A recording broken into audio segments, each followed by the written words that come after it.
Hi there. Valiant is back, I think. So today I'm just going to quickly go through and I'm going to say that for this coming year we'll be using Blender 3.2. You can see it down here at the bottom right. Okay. So what I'm going to do is quickly give you another intro, maybe less than 5 minutes. Let's see what we can do. I just opened a file, so if you just basically go File, New, this is what you're going to get. Okay, New General. This is what you'll get. Okay, and there's going to be a pop-up on the screen. It says what version. Doesn't matter what you pick. Okay, so just right off the bat, as you will see, there's 3 items here. There's something over here on my left, at the middle, and up here on the right. You can kind of see it. What's interesting is in this app, you don't need to know all these things. Okay, so what I'm going to do is I'm just going to say to you guys, we're going to be working in layout mode and modeling mode pretty much. Okay, layout and modeling, and it's easy. You don't even have to come up here to do that. The other thing is this, you can see the cross up here, and then you can see the move. That's kind of a move tool. This is a rotate tool, and this is a scale tool. That's pretty much it. The only other thing you need to do is know how to navigate within the space. Okay, so I'm just holding down my middle scroll button on the 3-button mouse. And as I'm just moving my mouse with the wheel down, the scroll wheel down, if I hold the scroll wheel down and move my mouse, I'm orbiting around. Okay, so this is very important. This is something you need to do every time you come to class for the first week, because this is something it'll eventually become muscle memory, and we'll just move on. Okay, all right. The other thing is, the shift button is very important in this app. So one hand's on your mouse, the other hand's on your keyboard. Please always have that in mind, okay? So if I hold shift, the button shift down and middle scroll together, then I am panning around, okay? Up, down. So, so you can see now, you're looking at this. I'm only using my middle scroll right now, but I want to go from here to here. So I better hold shift so I can pan over there, see? Okay, cool. So here, the green axes are Y. So you can see up here on the right, up here, Y, green, red is X, and Z is up. Okay, you're not going to see that unless you select something. Again, this is not like Maya, where you click once. You have to be in the move to actually invoke the tripod. Okay. So what's really cool is to move. This is it. All you have to do is hover on the actual arrow, and you hover on the axes. And what Blender does is really cool. Is this? It hovers on this green axis, and that tells you you are staying on the Y. So if you want to do it on the X, look, just this red continues. Whenever you click on the arrow, it'll invoke that beam, and then it'll color it to tell you that you're going in that direction. Okay, Z is up. So you can see I could do the same thing from up here. Okay, so one of the things that happens when students start, they end up having this upside down. Okay. So look, it's pointing down. Whenever you see the arrow pointing down, it means you are upside down. Nothing to do with the cube, it's the space you're in. So if it's the space I'm in and not the cube itself, I need to come back here and do something like this, okay? Or you can hold shift or just middle scroll to orbit around an object. Okay, so this is something you need to practice. So zoom in and out, you can scroll in, okay, just like that. And what's really cool, I'm only going to touch the navigation and move right now, okay? So hopefully, I have no idea how many minutes this is yet. I don't know, I have 3 screens going here. So anyway, see what I'm doing? So if you click on this red X, it gives you the orthographic view, a single view. I am facing X right now. If I click on X again, you're on the other side. You're looking at it from the back view, okay? So imagine the positive X is the front, and the negative X is the back. So if I just do that on the Y, it's side Y and left and right and so forth, okay? If I click on Z, I'm looking at things from above. So this is kind of important because if you want to move around and you want to know where things are, and if you have multiple objects, this is the center of your universe for you, okay? Right here, where that little, watch this. This is where it all starts, right? Okay, see as I'm moving, you're seeing numbers changing over here. Isn't that interesting? Up here is the name, is the cube, this is the outliner. And down here, this orange square gives you the location, rotation, and scale. There's other places for this, so get ready to get confusing, okay? Get confused. If I press T, my toolbar goes. My tools are here, right? Isn't that nice? These are tools, so press T, on, off, T. If I press N, it brings me the same thing up here. This will be very handy later when we start moving the camera around in the future. So And what's really cool is the dimension. You're not seeing the dimension over here, but only in this mode. N, N. So it's TNT Dynomat. TNT. T is on, off, N, and there it is. Okay, navigation and then so forth. So you see here it says 2 meters, right? So what if I type in 5? Look what happened. See how that changed automatically? So this is actual inputting numbers. Okay, if I want my height to be half this amount, 0.5, it's like I'm just scaling basically 0.5, but I'm not scaling, I'm typing in the number. Okay, cool, right? Scale. Well, I think I scaled over there instead of punch this in. So if I put 0.5, see, that changes the scale as well. So it's scale and dimension at the same time. Wow, very cool. So I'm going to press X to delete it. Okay, so I'm going to show you how to bring a new one in. So up here, add, or it's also Shift A. Mesh cube.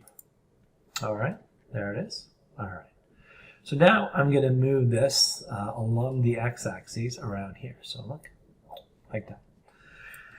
So if you want to invoke the move tool, and the way to do that is press G for grab. Now if you press G for grab, this thing is going to go somewhere. Okay, look. The other thing you need to do, okay, so I'm grabbing, but at this point, Blender needs to know, are you going on the X, the Y, or are you just going to hover around and you're going to go on all axes? So look, I'm just moving around like this. I'm moving on all axes. Look up there. So let's go back to 0 tab 0 for a sec. Okay, you're back in the middle. If I press the period key, I zoom in or I go view, frame selected. So the period key on the numpad is pretty awesome. That's why we want to have full keyboards in the classroom or anywhere else, okay? If you don't have it, it's okay. You just come up here, you go view, frame selected. Okay, there. All right, so watch this. I'll do the same thing again. Okay, I'm going to zoom out a bit. I'm going to go G, and then I'm going to press X. Oh, that's nice, right? See that? I'm so close that I've lost my view. See how it stayed on the X the entire time? Because I invoked and I constrained it. So if I press GY now, and look, GX. I feel like I'm playing Tron here. G. Y again, and so on and so on. Okay, there. Okay, and so forth. Got it. All right, so you don't want to use G, that's fine. You just gotta be in the Move tool and select something. So by being in the Move tool, nothing is selected, see? All right, see that? All right, so you don't have to always press G, but it becomes really handy. So rotate, notice Z, green is Y, and I'm pressing Y. I'm not pressing anything, actually. I'm just going around like a wild person here on all these axes. It's tough to kind of control what's going on. Okay, so I can go in here. R, so I'm just going to zero this out. I'll explain something to you. 0, tab 0, tab 0, and there you go. Okay, I'm going to bring it back to the center. Okay, there it is. Okay, I'm going to press period key again just to kind of zoom in, but I need to select it for this to take place. Okay. So let's say we want to rotate, okay? So the way to think about rotation is along the axis. So you can see the green is this way, right? So it's flipping around, it's rotating around. So Y is going that way, so I'm going to rotate around the axis. So watch this, RY 90. RY 45 to stay alive. See that?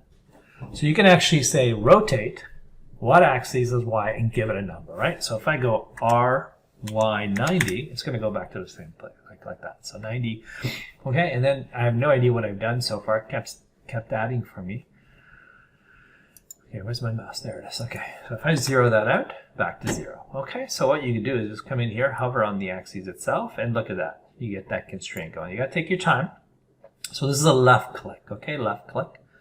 Left clicking on the red axis, which is X, and it spins around. So think of a center point, the center, whichever direction the center point is facing, it spins around that. Okay, so this gets very confusing quickly. 0 tab, just leave it simple. Okay, so if I wanted to rotate something, I just punch it in. Okay, scale's cool. Watch this. Click on scale, and then you've got the same thing. Y, X. And here is all, but I want to constrain to Z. See how the Z axis lights up? Because I'm only on Z. Okay, this is all you need to do right now. Just do something like this. Okay, back in for practice this out. Okay, so then you want to do is go type in Shift A if you want, mesh. So let's say Q. There you go, it's here. And just move it up. Okay, there. And then let's bring another one in, Shift A. And then we'll go to, not yet, let's go with UV sphere. Bring that up here. Thank you very much. And I'll try to bring a cone in, add mesh cone, and I'll bring that straight up on the axes, okay? So watch, if you get confused here, right? Let's say this one's over here, that one's over there. Well, we want them all to be lined up on the center, right? So what do we know here? We know that if we zero something out, it's at the origin, the world origin, right there. Okay, so if I say 0.5, what does this do? Oh wait, I gotta punch it in first. Yeah, I moved at 0.5. Because we know it's 2 meters, right? So if I go 1, what does that do? 1, enter, there. Okay, moved up from the center up. So if I want to move this, let's say, x at 0, so I need to bring y to 0. Watch this. Goes right on top. Let's try this on this one. Y is already something 0, so that's good. So we need the x. The x is way down here in the red. If I type in 0, we constrain. This is why I always like to start with everything in the middle of your scene, and we go from there. Okay, so I just want you to just do this, all right? Just come in here, move it around, lose it, and then bring it back by typing these numbers 0. Okay, there you go, right, like that. All right, so this is where we are starting. Okay, so we're going to go here. We're going to press move for G, or just kind of just play with these. Another thing you could do is just hover. I should have done this earlier. Hover here, and until you see the 2-directional arrow, and then just bring it to the side. You can see move, rotate, scale. That's all I'm doing right now. Okay, annotate is kind of cool. All right, so at this point, I'm here. I'm in the shading view. I'm not going to worry about this till the next lesson, okay, or next demo. All right, we'll leave it at this for now, and I think that's it. I just need to find my settings here. I have no idea where Camtasia is at the moment. All right, let's stop this baby. Stop.